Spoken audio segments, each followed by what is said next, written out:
Caryotype et caractère. Dans cette vidéo, nous allons voir le lien qui existe entre les chromosomes et les caractères des êtres vivants. Regardez cette image. C'est la photographie du premier caryotype humain, prise à la fin de l'année 1955 à l'aide d'un microscope optique. Le caryotype est la carte complète de tous les chromosomes du noyau d'une cellule, piégés pendant la très courte période de la division cellulaire. Une demi-heure environ où ils sont observables, compacts, identifiables. Le biologiste peut alors ranger les 23 paires de chromosomes en fonction de leur taille, de leur structure, de la position du centromère et détecter d'éventuelles anomalies visibles à cette échelle. C'est un jeune botaniste chinois, Zhou Yingqiu, en stage en Suède dans le laboratoire d'Albert Levan, généticien reconnu, qui, par hasard, a obtenu ce caryotype.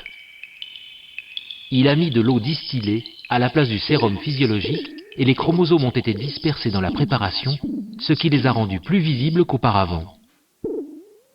C'est à partir de cette image que l'on a compté les 46 chromosomes humains et non 48, comme on le pensait alors.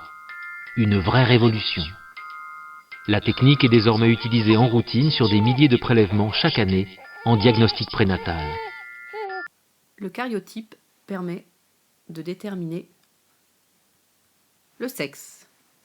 Ici, on voit deux caryotypes humains.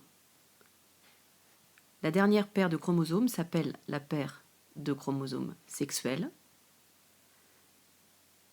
XX chez la femme et XY chez l'homme. Le caryotype permet aussi de déterminer l'espèce. On a vu que chez l'homme, le caryotype comporte 23 paires de chromosomes. On voit que chez la chèvre, on a 29 paires de chromosomes plus la paire de chromosomes sexuels, ce qui donne 30 paires de chromosomes. Chez le chien, on voit qu'on a 39 paires de chromosomes avec la paire de chromosomes sexuels, tandis que chez le chimpanzé, on en a 24. L'étude du caryotype permet aussi de détecter certaines anomalies. Ici, par exemple, on a 3 chromosomes 21 au lieu de 2. Les individus qui possèdent cette particularité ont des caractéristiques physiques particulières, comme par exemple, on le voit avec les enfants qui sont sur les photos, une tête plutôt arrondie, un nez un peu aplati, des yeux bridés en amande vers le haut et des mains avec les doigts assez courts.